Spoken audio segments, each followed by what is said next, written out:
अस्सलाम वालेकुम dear students, मेरा नाम मोहम्मद काशान है। लर्न केमिस्ट्री विद किशान के चैनल पर आपको खुशामदीद किया जाता है। उम्मीद करता हूं कि आपने मेरा चैनल सब्सक्राइब कर लिया है, लेकिन अगर आप इस चैनल पर न्यू हैं तो इसको सब्सक्राइब ज़रूर कर लें ताकि नई से नई अपलोड होने वाली वीडियो आप तक बआसानी पहुंचती रहे।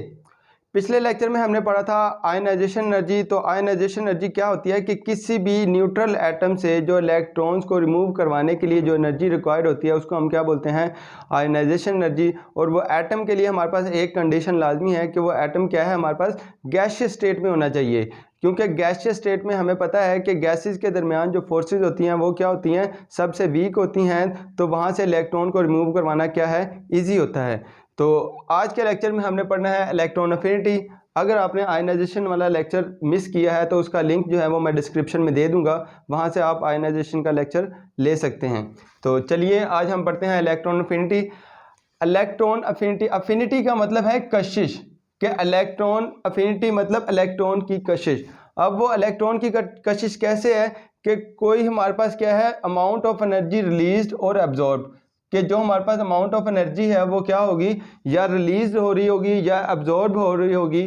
कब? जब वो एटम जो है वो इलेक्ट्रॉन को अपना कशिश कर रहा होता है, अपने ऑर्बिट में दाखिल कर रहा होता है, इलेक्ट्रॉन ले रहा होता है। उसके लिए जो अमाउंट ऑफ एनर्जी है एटम रिलीज करता है या अब्जॉर्ब करता है उसको हम क्या बोलते हैं, इलेक्ट्रॉन अफिनिटी। सेम जिस तरह हमारे पास कंडीशन थी कि एटम जो है आयनाइजेशन एनर्जी के केस में वो एटम क्या है, गैसियस स्टेट में होना चाहिए, इसी तरह हमारे पास यहाँ पे इलेक्ट्रॉन अफिनिटी में भी क्या है कंडीशन, सेम कंडीशन बरकरार है कि एटम जो है वो आइसोलेटेड गैसियस एटम होना चाहिए, कि वो गैसियस स्टेट में एटम होना चाहिए। अगर गैसियस स्टेट में एटम है वो जो इलेक्ट्रॉन्स को अपनी तरफ पुल कर रहा है, अपनी तरफ खींच रहा है, और उसके लिए जो एनर्जी वो इमिट कर रहा है या एब्जॉर्ब कर रहा है, इसको हम क्या बोलते हैं, इलेक्ट्रॉन अफिनिटी।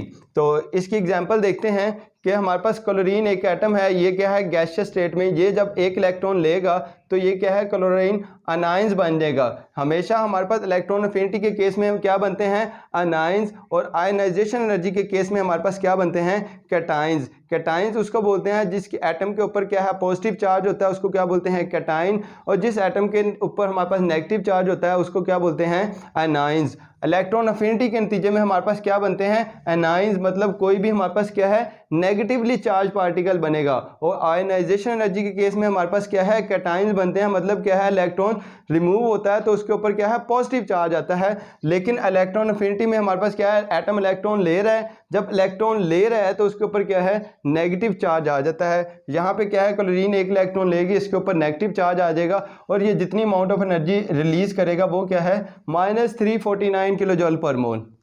ये इसकी क्या हो जाएगी, इलेक्ट्रॉन अफिनिटी हो जाएगी। इसके बाद हमारे पास दूसरी एग्जांपल है कि ऑक्सीजन, के ऑक्सीजन जब एक इलेक्ट्रॉन लेता है तो ये क्या है, इसके ऊपर -1 चार्ज आ जाता है, और इसके लिए जो एनर्जी वो रिलीज करता है वो क्या है, -121 किलो जूल पर मोल एनर्जी रिलीज करता है। अब हमारे पास यहाँ पे एक क्वेश्चन आ जाता है कि यूनी नेगेटिव हमारे पास जो आयंस हैं, कि ऐसे एटम जिसमें क्या है उसके ऊपर -1 चार्ज हो, उसके लिए हमारे पास क्या है, एटम एनर्जी रिलीज करता है। लेकिन हमारे पास ऐसे एटम हैं जिनके ऊपर ऑलरेडी उनके ऊपर -1 चार्ज होता है, जैसा कि ये ऑक्सीजन -1 बन गई। अगर ये एक और ऑक्सीजन इलेक्ट्रॉन लेगी तो क्या है, ये -2 चार्ज आ जाएगा। इस केस में हमारे पास क्या है, इसके ऊपर एनर्जी अब्जॉर्ब होती है, एटम एनर्जी अब्जॉर्ब करता है, इमिट करने की बजाय क्या करता है, अब्जॉर्ब। ऐसा क्यों होता है कि यहाँ पे हमारे पास शॉर्ट क्वेश्चन भी है एक, why the formation of second uni negative ion is always endothermic process, कि हमारे पास जो सेकंड आयन बन रहा है, कि पहले यूनी नेगेटिव आयन से जो सेकंड आयन बन रहा है, मतलब ऑक्सीजन के ऊपर -1 चार्ज है, एक और इलेक्ट्रॉन ले रहा है तो वो क्या है, -2 चार्ज बन रहा है। इस केस में हमारे पास एनर्जी एब्जॉर्ब क्यों होती है, तो इसकी एग्जांपल देख लें। क्योंकि हमारे पास यहाँ पे ऑलरेडी एक इलेक्ट्रॉन क्या है, ऑक्सीजन का यहाँ पे ऑलरेडी एक इलेक्ट्रॉन है। जब एक और इलेक्ट्रॉन होगा तो यहाँ पे क्या है, इलेक्ट्रॉन की रिपल्शन होगी। उस रिपल्शन की ओवरकम करने के लिए हमें क्या है, एटम को एनर्जी देना पड़ती है, और एटम एनर्जी क्या करता है, अब्जॉर्ब करता है। इसलिए हमारे पास क्या है कि सेकंड जो है आयन फॉर्मेशन, इलेक्ट्रॉन अफिनिटी हमारे पास, कि जब सेकंड इलेक्ट्रॉन ऐड हो रहा होगा तो उसमें हमारे पास क्या है, हमेशा एनर्जी एब्जॉर्ब होती है। यहाँ पे पॉजिटिव साइन है, पॉजिटिव साइन का मतलब क्या है कि एटम एनर्जी एब्जॉर्ब कर रहा है। अगर यहाँ पे नेगेटिव साइन है तो उसका मतलब क्या है, एटम एनर्जी रिलीज कर रहा है, खारिज कर रहा है, इमिट कर रहा है। तो ये हमारे पास इंपॉर्टेंट शॉर्ट क्वेश्चन भी है कि हमारे पास जो सेकंड आयन बनता है, सेकंड इलेक्ट्रॉन अफिनिटी है, वो हमारे पास हमेशा क्या होती है, पॉजिटिव होती है। इसलिए यहाँ पे क्या वर्ड यूज़ किया है, रिलीज्ड और एब्जॉर्ब्ड, कि हमारे पास ये रिलीज भी हो सकती है और क्या हो सकती है, एब्जॉर्ब्ड। लेकिन आयनाइजेशन एनर्जी के केस में हमारे पास ये एनर्जी क्या होती थी, हमेशा हमेशा आयनाइजेशन एनर्जी पॉजिटिव होती है, वो एंडोथर्मिक होती है। ऐसे केमिकल रिएक्शन जिसमें एटम क्या करते हैं, एनर्जी एब्जॉर्ब कर रहे होते हैं, उसको क्या बोलते हैं, एंडोथर्मिक। और जिसमें एटम एनर्जी रिलीज कर रहे होते हैं उसको क्या बोलते हैं, एक्सोथर्मिक। अब ये पहले दो जो हैं ये हमारे पास क्या है, एंडोथर्मिक हैं, एक्सोथर्मिक हैं, क्योंकि ये एनर्जी क्या कर रहे हैं, खारिज। और हमारे पास जो आखिरी जो है, जो सेकंड यूनिनेगेटिव आयन फॉर्मेशन जो है, ये हमारे पास क्या हो जाएगा, एंडोथर्मिक, क्योंकि इसमें एनर्जी क्या हो रही है, अब्जॉर्ब हो रही है। अब इसके बाद हमारे पास आ जाते हैं फैक्टर। वो 3 फैक्टर हैं, जैसे कि मेनली हमने आयनाइजेशन एनर्जी में भी डिस्कस किए हैं, तो इलेक्ट्रॉन अफिनिटी में भी सेम वैसे केसेस हैं हमारे पास। इसमें हमारे पास जो पहला है वो क्या है, एटॉमिक साइज़, कि एटॉमिक साइज़ जो है वो इलेक्ट्रॉन अफिनिटी पे कैसे असरअंदाज करता है।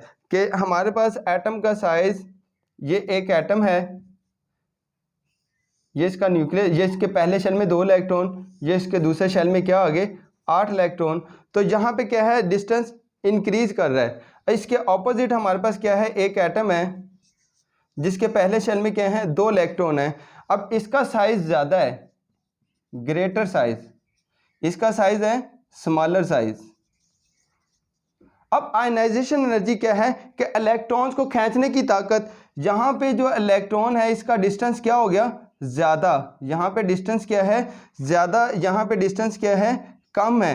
तो ये जो डिस्टेंस कम है, मतलब न्यूक्लियस जो है वो इलेक्ट्रॉन्स के खींचने की ताकत ज़्यादा रखता है। जितना हमारे पास छोटा साइज़ होगा उतनी हमारे पास इलेक्ट्रॉन अफिनिटी क्या होती है, ज़्यादा होती है। और जितना साइज़ बड़ा होगा मतलब डिस्टेंस इंक्रीज़ कर गया, न्यूक्लियस की जो वैलेंस इलेक्ट्रॉन पे है वो इलेक्ट्रॉन को ऐड करने की, इलेक्ट्रॉन को खींचने की वो ताकत क्या हो रही है, कम हो रही है, क्योंकि डिस्टेंस इंक्रीज़ कर रहा है। जब डिस्टेंस इंक्रीज़ कर रहा है तो न्यूक्लियर जो फोर्स है, इलेक्ट्रोस्टैटिक फोर्स, वो क्या हो रही है, कम हो रही है। तो हमारे पास जिसका साइज़ एटम का बड़ा होगा उसकी इलेक्ट्रॉन अफिनिटी क्या होगी, कम होगी। और जिसका साइज़ छोटा होगा वहाँ पे फोर्सेस क्या हैं, स्ट्रॉन्ग। मतलब क्या है कि न्यूक्लियस जो है वो इलेक्ट्रॉन को ज़्यादा अपनी तरफ खींचने की ताकत रखता है। तो जो स्मॉलर साइज़ होंगे वहाँ पे इलेक्ट्रॉन अफिनिटी क्या हो जाएगी, हाई होगी।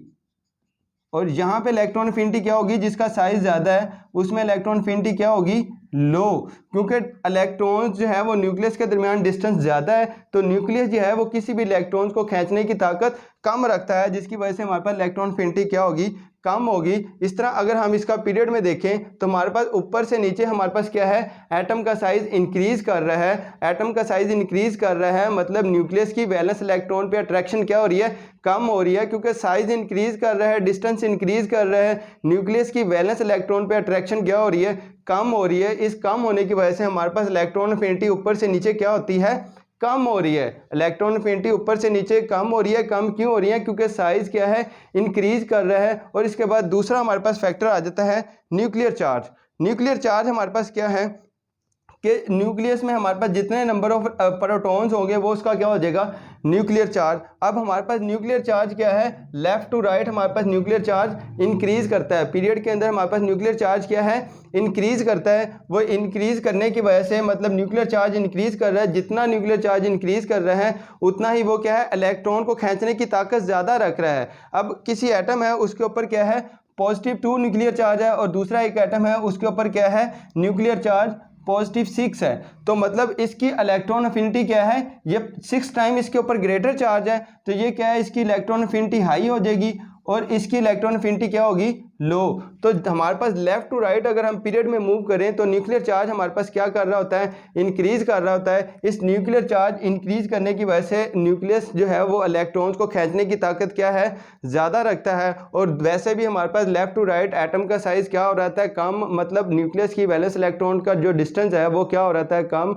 मतलब फोर्स जो है वो न्यूक्लियस की वो इंक्रीज़ कर रही है। तो हमारे पास इलेक्ट्रॉन अफिनिटी क्या है, इंक्रीज़ करेगी, क्योंकि न्यूक्लियस जो है उसका साइज़ छोटा हो रहा है, उसका न्यूक्लियर चार्ज इंक्रीज़ कर रहा है लेफ़्ट टू राइट। तो हमारे पास जो वो इलेक्ट्रॉन्स को खींचने की ताकत है वो क्या करेगी, इंक्रीज़ करेगी। तो लेफ़्ट टू राइट हमारे पास जो है वो इलेक्ट्रॉन अफिनिटी क्या होती है, इंक्रीज़ करती है। इसके बाद हमारे पास आ जाता है शील्डिंग इफेक्ट। शील्डिंग इफेक्ट मेरे पास क्या होता है कि ये हमारे पास एटम का न्यूक्लियस है और ये क्या है, ये इसके वैलेंस और इलेक्ट्रॉन्स हैं, वैलेंस शेल है। अब अगर यहाँ पे एक इलेक्ट्रॉन है, एक इलेक्ट्रॉन यहाँ पे है, एक इलेक्ट्रॉन, न्यूक्लियस जी वैलेंस इलेक्ट्रॉन पे अट्रैक्शन क्या हो जाती है, कम हो जाती है। कम क्यों हो जाती है, क्योंकि ये जो दरमियानी शेल में जो इलेक्ट्रॉन्स हैं ये रिकावट क्रिएट करते हैं, ये शील्ड, रिकावट किसको बोलते हैं, शील्ड असल में रिकावट ही बोलते हैं। तो ये हमारे पास क्या है, न्यूक्लियस की वैलेंस इलेक्ट्रॉन पे अट्रैक्शन कम हो जाती है, जिसकी वजह से क्या है कि ये दरमियानी और इलेक्ट्रॉन्स हैं ये रिकावट क्रिएट करते हैं, इसको क्या बोलते हैं, शील्डिंग इफेक्ट।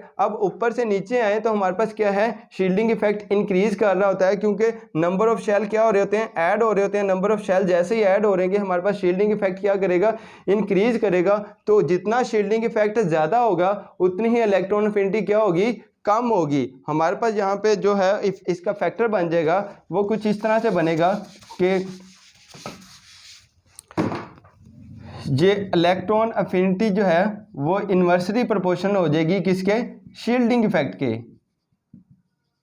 कि जितना हमारे पास शील्डिंग इफेक्ट ज़्यादा होगा इलेक्ट्रॉन एफिनिटी क्या है उतनी ही कम होगी। मतलब रिकावट ज़्यादा है, एटम का साइज़ क्या है, ज़्यादा बड़ा हो रहा है, रिकावट ज़्यादा हो रही है। तो न्यूक्लियस की रिकावट जितने बढ़ने से उसका क्या है, उसकी फोर्स कम हो रही है, तो वो इलेक्ट्रॉन्स को खींचने की ताकत उसकी क्या हो रही है, कम हो रही है। तो शील्डिंग इफेक्ट के बढ़ने से हमारे पास इलेक्ट्रॉन एफिनिटी क्या हो रही होगी, कम हो रही होगी। इसके बाद हमारे पास इसका पीरियड में ट्रेंड देखते हैं कि हमारे पास अगर हम लेफ़्ट टू राइट मूव करें तो हमारे पास न्यूक्लियर चार्ज क्या कर रहा होता है, इंक्रीज कर रहा होता है। Nuclear charge left to right increase करता है और न्यूक्लियर चार्ज इंक्रीज करने की वजह से एटम का साइज क्या हो रहा होता है, वो डिक्रीज हो रहा होता है। जब एटम का साइज डिक्रीज हो रहा है मतलब न्यूक्लियस की जो इलेक्ट्रॉन्स को खींचने की अट्रैक्शन है, पावर है, वो क्या करेगी, इंक्रीज करेगी। तो यही असल में हमारे पास इलेक्ट्रॉन एफिनिटी है कि इलेक्ट्रॉन्स को कशिश, जो इलेक्ट्रॉन को खींचने की ताकत है, इसको क्या बोलते हैं, इलेक्ट्रॉन एफिनिटी। हमारे पास न्यूक्लियर चार्ज इंक्रीज करता है, एटम का साइज कम होता है। लेफ्ट टू राइट अगर हम पीरियड में मूव करें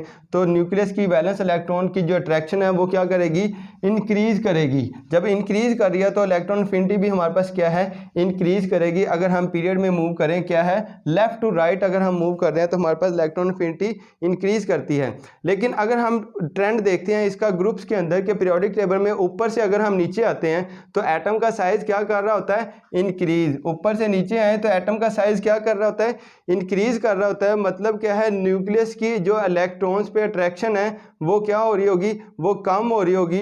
वो न्यूक्लियस की इलेक्ट्रॉन पे, वैलेंस इलेक्ट्रॉन पे अट्रैक्शन क्या हो रही होती है, कम हो रही होती है। जब अट्रैक्शन कम हो रही है तो हमारे पास क्या है, शील्डिंग इफेक्ट भी ऊपर से नीचे इंक्रीज कर रहा है। तो इस वजह से हमारे पास जो इलेक्ट्रॉन एफिनिटी है वो क्या होती है, कम होती है, क्योंकि साइज ऊपर से नीचे इंक्रीज कर रहा है, शील्डिंग इफेक्ट भी इंक्रीज कर रहा है। और मैंने आपको बताया कि शील्डिंग इफेक्ट इन्वर्सली प्रोपोर्शनल है किसके, इलेक्ट्रॉन एफिनिटी के। जितना शील्डिंग इफेक्ट ज़्यादा होगा उतना ही हमारे पास क्या है, इलेक्ट्रॉन एफिनिटी कम होगी। अब शील्डिंग इफेक्ट किस पे डिपेंड करता है, कि साइज पे, कि जितना शील्डिंग इफेक्ट ज़्यादा होगा उतना ही हमारे पास क्या है,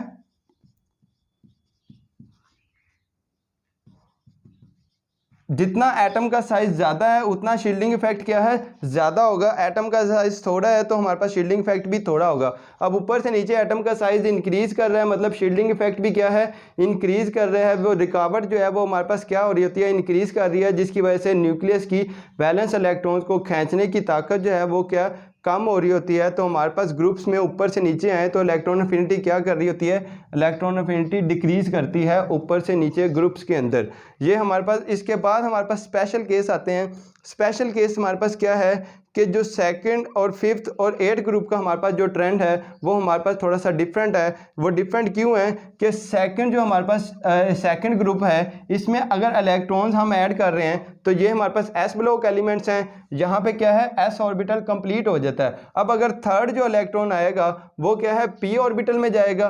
वो p ऑर्बिटल में की एनर्जी ज़्यादा होती है, जिसकी वजह से वो क्या है, इलेक्ट्रॉन एफिनिटी हमारे पास कम हो जाती है। कि इलेक्ट्रॉन बहुत मुश्किल से p ऑर्बिटल में जाते हैं तो इलेक्ट्रॉन एफिनिटी क्या है, वो हमारे पास कम हो जाती है। कि यहाँ देखें हमारे पास सेकंड ग्रुप में in this s orbital is complete, कि यहाँ पे s ऑर्बिटल हमारे पास कंप्लीट हो जाता है यहाँ पे।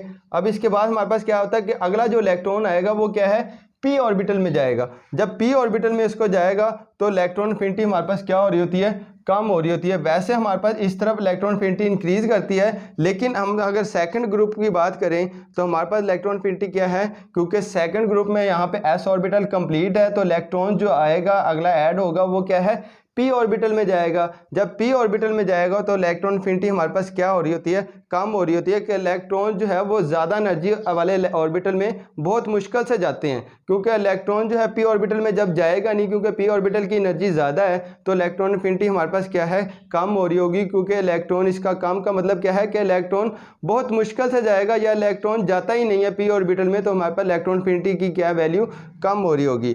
इसके बाद हमारे पास आ जाता है कि फिफ्थ ग्रुप में भी हमारे पास थोड़ा सा डिफरेंट ट्रेंड है, कि यहाँ पे हमारे पास थर्ड, फोर्थ और फिफ्थ ग्रुप, यहाँ पे हमारे पास p ऑर्बिटल में क्या है, हाफ इलेक्ट्रॉन आ जाते हैं, कि px में एक इलेक्ट्रॉन आ जाएगा, py में और pz में। ये हमारे पास इलेक्ट्रॉनिक कॉन्फ़िगरेशन किसकी है, ये फिफ्थ ग्रुप की।